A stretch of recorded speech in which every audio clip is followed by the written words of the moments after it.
रामू एक बहुत ही गरीब किसान था। उसके पास अपनी तो कोई ज़मीन नहीं थी, परंतु वो किसी के खेतों में काम किया करता था, जिससे कि उसको थोड़ी बहुत तनख्वाह मिल जाती और उनके घर का गुजारा चल जाता था। रामू के घर में उसकी बीवी शांति और 2 छोटे छोटे बच्चे थे। शांति बहुत ही समझदार औरत थी। कम तनख्वाह होते हुए भी वो घर को बहुत अच्छे से चलाती थी और थोड़े बहुत पैसे बचाकर बच्चों को स्कूल भी भेजती थी। वो जानती थी कि पढ़ना कितना ज़रूरी है। यदि उसके बच्चे अनपढ़ रह गए तो वे भी जीवन भर किसी की गुलामी करते रहेंगे। बस उन लोगों की ज़िंदगी इसी तरह चल रही थी। जो थोड़े बहुत पैसे मिलते थे वे लोग उसी में खुश थे। रामू के दोनों बच्चों के स्कूल में काफ़ी दोस्त बन गए थे, इसलिए वे बच्चे अपने दोस्तों के घर भी आते जाते थे। एक दिन दोनों बच्चे अपने दोस्त के घर गए, जिसके पिताजी ज़मींदार थे। उनका घर काफ़ी बड़ा था और हर सुख सुविधा की चीज़ वहाँ पर थी। उस समय गर्मी का मौसम था और स्कूल में गर्मियों की छुट्टियां चल रही थीं। सोनू और मोनू जैसे ही अपने दोस्त के घर के अंदर घुसे तो वहाँ पर उन्हें ठंडक महसूस हुई। उन्हें बहुत अच्छा लगा। अरे वाह, इनके घर तो कितनी ठंडक है, पर हमारे घर में तो इतनी गर्मी होती है, वहाँ बैठना भी मुश्किल होता है। अरे ये अमीर लोग हैं, घर में एसी लगा हुआ है इसलिए ये घर ठंडा है। अपने दोस्त के घर को देखकर दोनों बच्चे मन ही मन सोचने लगते हैं कि ये लोग कितने खुशनसीब हैं। उनके पास तो सब कुछ है, इतना सुंदर घर और गर्मी से बचने के लिए एसी। दोनों बच्चे अपने दोस्त के घर से वापस आते हैं और आकर अपनी माँ को बताते हैं कि वहाँ पर उन्हें कितना अच्छा लगा। माँ, उनका घर तो बहुत ही सुंदर है। आपको पता है, हमारे घर में तो इतनी गर्मी होती है, परंतु उनके घर में तो इतनी ठंड थी, हमारा तो मन ही नहीं कर रहा था वहां से आने का। माँ, क्या हम भी घर में एसी नहीं लगवा सकते?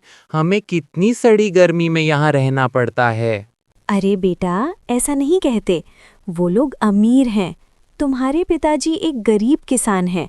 हम लोग सब चीज़ें नहीं ले सकते हैं और दूसरों की चीज़ें देखकर ऐसे लालच नहीं करना चाहिए। हमारे पास जो है हमें उसी में खुश रहना चाहिए। तुम लोग ऐसी बातें मत सोचा करो। पर दोनों बच्चों के मन से एसी की ठंडी हवा निकल ही नहीं रही थी। वे तो सोचने लगे कि काश हमारे पास भी ऐसा एसी होता। पर गरीब रामू एसी कहाँ से लाता? आए दिन दोनों बच्चे अपने माँ बाप का सिर खाने लगे कि हमें भी एसी चाहिए। माँ, क्या हम भी घर में एसी नहीं लगवा सकते? हमें कितनी सड़ी गर्मी में यहाँ रहना पड़ता है। देखो शांति, हम लोग तो बड़े हैं, हम समझते हैं कि हम ये सब चीज़ें नहीं ले सकते, परंतु ये तो छोटे छोटे बच्चे हैं। दूसरों के पास अच्छी चीज़ें देखकर इनके मन में लालच आना तो स्वाभाविक है। मैं चाहता तो हूँ कि इनकी सब इच्छाएं पूरी हों, परंतु ये मेरे बस की बात नहीं है। मैं मजबूर हूँ। अरे आप बिल्कुल चिंता न करें, ये तो बच्चे हैं, 2-4 दिन में जिद करके भूल जाएंगे। आप क्यों इतना सोच रहे हैं? और यदि भगवान ने कभी चाहा तो हमारे पास भी सब कुछ अच्छा होगा। बस आप ज्यादा सोचिए मत। शांति इस तरह अपने पति और बच्चों को समझा दिया करती थी। रामू जिसके खेत में काम किया करता था वो काफ़ी पैसे वाला आदमी था, परंतु बहुत ही कंजूस और किसी की भी मदद न करने वाला था। उसके घर में उसके अलावा और कोई नहीं रहता था। उसकी शादी नहीं हुई थी, इसलिए वो अकेला ही लाखों रुपए का मालिक था, परंतु फिर भी कभी किसी की मदद नहीं करता था। इतना पैसा होने के बावजूद वो बहुत कंजूस था। एक बार रामू उससे कुछ पैसे उधार मांगने गया तो उसने साफ मना कर दिया। देखो भाई, जो काम करते हो उसी के पैसे लिया करो, उधार मांगकर मुझे परेशान मत किया करो। इसी तरह दिन बीत रहे थे। एक दिन शांति बाजार से कुछ सामान लेकर घर वापस आ रही थी। तभी उसने देखा कि सामने एक व्यक्ति घोषणा कर रहा था। सुनो सुनो सुनो सभी गांव वालों, गांव में स्वादिष्ट खाना बनाने की प्रतियोगिता होने जा रही है। जी हाँ, 10 मिनट के अंदर जो व्यक्ति सबसे स्वादिष्ट और सबसे लजीज व्यंजन बनाएगा उसे मिलेगा एक एसी और 20,000 रुपयों का इनाम। तो इस सुनहरे मौके को अपने हाथ से जाने मत देना। अरे वाह, क्यों ना मैं इस प्रतियोगिता में हिस्सा लूं? अगर जीती तो एसी और पूरे 20,000 रुपए का इनाम मिलेगा। शांति के हाथ से बने हुए खाने में एक अलग सा जादू था और वो प्रतियोगिता में हिस्सा लेती है। वो उस प्रतियोगिता में 10 मिनट के भीतर स्वादिष्ट पाव भाजी बनाती है, जिसे खाकर जज खुश हो जाते हैं और शांति प्रतियोगिता जीत जाती है। उसे इनाम में एसी और 20,000 रुपए मिलते हैं। माता रानी की कृपा से हमारे घर में एसी आ ही गया। ये मुझे तो यकीन ही नहीं हो रहा कि हमारे घर में एसी आया है। फिर शांति और रामू एसी लगवा देते हैं और बच्चे तपती गर्मी में एसी की हवा में शांति से सोते हैं। लेकिन जैसे जैसे आस पड़ोस के लोगों को पता चलता है कि शांति के घर में एसी आया हुआ है, सब के सब धीरे धीरे करके उसके घर में डेरा जमा लेते हैं। अरे रामू भाई, तुम्हारे तो भाग ही खुल गए। गांव में किसी के घर पे एसी नहीं है। चलो, इसी बहाने हमें भी तुम्हारे घर पे एसी की हवा खाने को मिलेगी। अब दिन रात उनके घर पर गांव वालों का आना जाना लगा रहता और रामू, शांति और उनके बच्चों को तो एसी का ठीक से मजा उठाने का मौका ही नहीं मिलता। माँ, हम तो एसी की हवा ले ही नहीं पा रहे हैं। क्या फायदा इस एसी का? तभी शांति के दिमाग में एक सुझाव आता है। बस बहुत हुआ, एसी का मजा गांव वाले उठाएं और बिल हमारे नाम आएगा। अब हम सबसे पैसे लेंगे। हाँ, ये सही रहेगा। गांव वाले इस भीषण गर्मी से बचने के लिए एसी की हवा में चैन की नींद लेना चाहते थे। उसके लिए वे पैसे देने के लिए भी तैयार थे। और अब रामू और शांति का बहुत फायदा होने लगा और वे इस तरह घर बैठे बैठे एसी से कमाने लगते हैं और इसी को अपना व्यापार बना लेते हैं। राधी राधी। एक गांव में पूनम अपने पति मोहन के साथ रहा करती थी। पूनम और मोहन के 2 बच्चे भी होते हैं जिनके नाम महक और चहक होते हैं। मोहन अमीर चंद जी नाम के एक जमींदार के यहाँ काम करता है। तुम मेरे सभी नौकरों में से सबसे ईमानदार नौकर हो और वफादार नौकर हो, और तुम मेरे सभी काम अच्छी तरह करते हो। धन्यवाद। अरे साहब, ये क्या कह रहे हैं? धन्यवाद तो मुझे आपका करना चाहिए। आप कितने अच्छे इंसान हैं जो ऐसा सोचते हैं। अमीर चंद जी को मोहन पर बहुत भरोसा था। मोहन भी अपने बच्चों के लिए हर 2 दिन में कुछ न कुछ बाहर से खाने के लिए लाया करता था। पूनम बहुत पूजा पाठ करती है।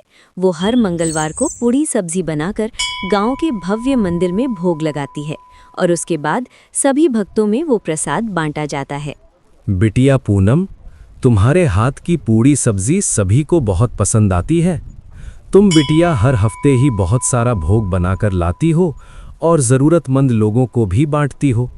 माँ दुर्गा तुम पर अपनी कृपा बनाए रखें। तुम सदा खुश रहो, तुम्हारा सुहाग बना रहे। धन्यवाद पंडित जी, आपका आशीर्वाद मेरे परिवार के ऊपर ऐसे ही बना रहे।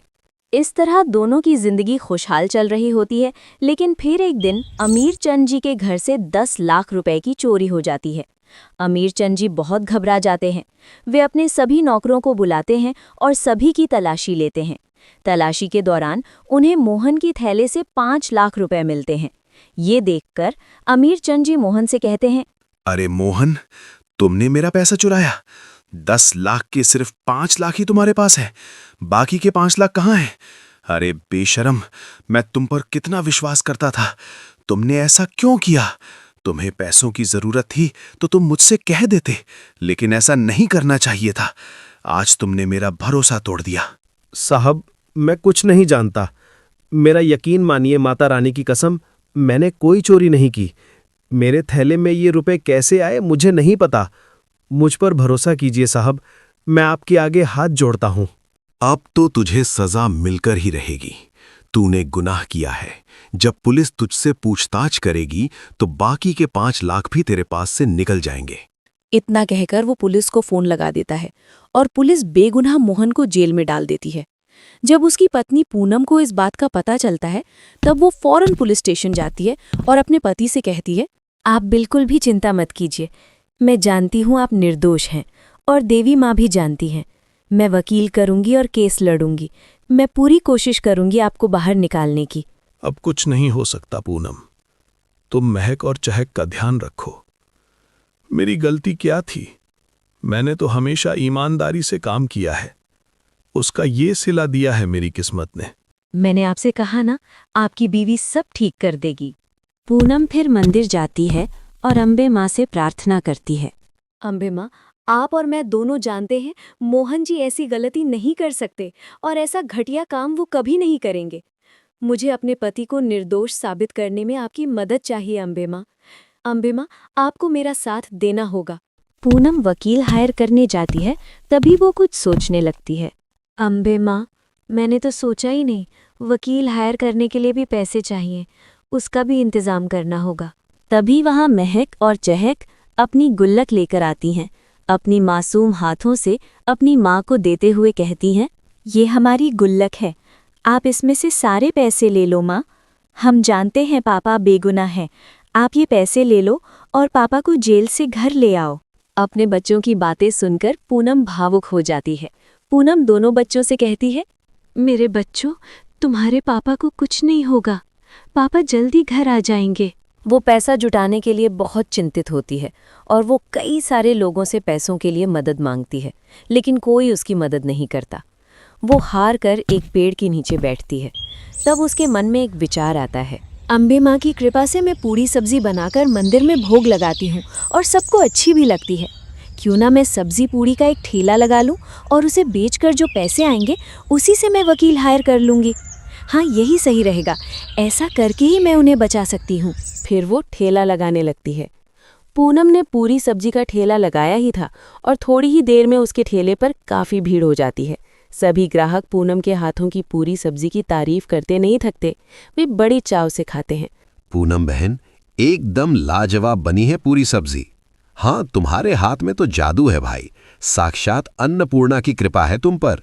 इस तरह पूनम बहुत अच्छे पैसे कमाती है और एक हफ्ते के अंदर वकील हायर कर लेती है।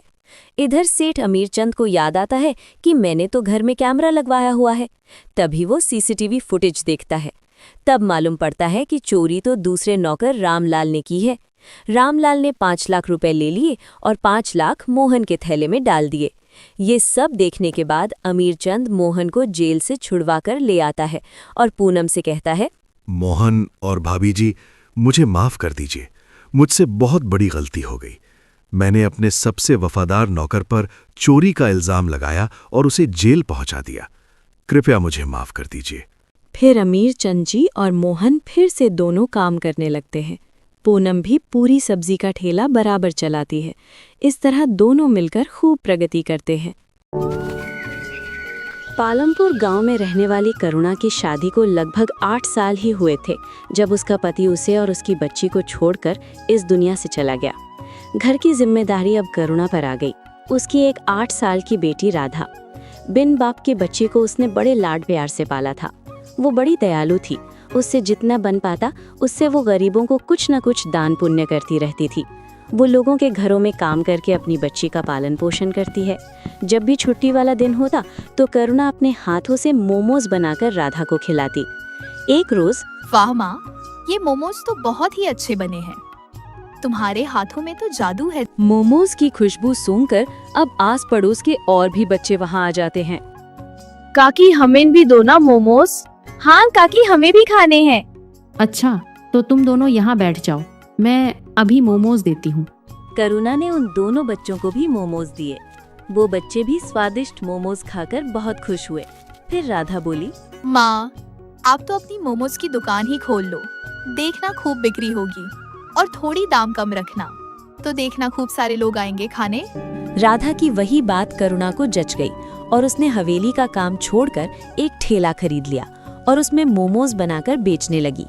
उसने सिर्फ 20 रुपए के हिसाब से मोमोज बेचना शुरू कर दिया, जिससे उसे अच्छी खासी बिक्री होने लगी। अब उसने राधा को अच्छे स्कूल में पढ़ने डाल दिया। अब करुणा की मोमोज से अच्छी कमाई होने लगी।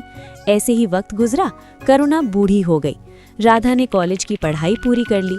अब वो शहर में एक अच्छी नौकरी पर लग गई।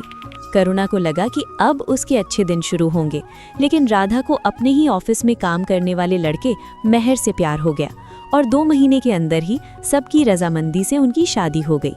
शादी के बाद वो दोनों विदेश में नौकरी करने चले गए और वहीं जाकर बस गए। करुणा अब यहाँ अकेली रह गई। करुणा गांव में ही रहकर मोमोज बेचने लगी, लेकिन वक्त के साथ और भी दुकानें खुल गईं, जिसमें नई नई तरह से मोमोज बनाकर बेचने लगे, जिस कारण अब उसकी दुकान इतनी नहीं चलती। करुणा का काम अब ठीक से नहीं चल रहा था। एक रोज करुणा बहुत धार्मिक स्वभाव की थी। वो हर रोज शिवजी के मंदिर में जल चढ़ाने जाती थी और प्रार्थना किया करती थी, हे भगवान, इस अभागन पर दया दृष्टि डालो। जीवन बहुत कठिन हो गया है, लोगों से उधार लेकर मैंने अपने बेटी को पढ़ाया और अब वो मुझसे मिलने भी नहीं आती। मेरे पति के गुजर जाने के बाद उनकी दुकान चलाना मुश्किल हो गया है। कोई काम करने वाला नहीं है और अब इस बूढ़ी से इतना काम भी नहीं हो पाता। हे प्रभु, दया करो। ये बोलकर करुणा वहां से चली जाती है। करुणा निराश के साथ दुकान पर बैठी होती है। तभी करुणा के पास 2 जुड़वा बच्चे आते हैं। दोनों की उम्र 16 साल थी। वो आकर करुणा से कहते हैं, मैया, हम दोनों भाइयों के पास कोई घर नहीं है, क्या आप हमको अपने साथ रखेंगी? हम इसके बदले आपका सारा काम करेंगे। बेटा, मैं खुद परेशान हूँ, मैं तुम्हें अपने साथ कैसे रख सकती हूँ? मैया, हम आपका सारा काम करेंगे, बस आप हमें अपने साथ रख लीजिए। करुणा को उन दोनों जुड़वा बच्चों पर दया आ जाती है और वो दोनों को अपने साथ रख लेती है। भगवान ने इस बार करुणा की पुकार सुन ली। वो दोनों भगवान के भेजे हुए दूत थे, जिनको भगवान ने करुणा की मदद के लिए करुणा के पास भेजा था। करुणा मोमोज का सामान बना रही होती है। माँ जी, ये काम आप हमें दे दीजिए, मोमोज हम बना लेंगे, आप जाकर आराम कीजिए। करुणा रसोई घर से बाहर आ जाती है। वो दोनों बच्चे उसके बाद गेट लगा देते हैं। थोड़ी देर बाद गेट खुलता है। करुणा देखती है कि सारे मोमोज बहुत अच्छे से तैयार हो गए हैं। करुणा ये देखकर बहुत खुश होती है। अरे वाह, तुम दोनों ने तो बहुत अच्छा काम किया है।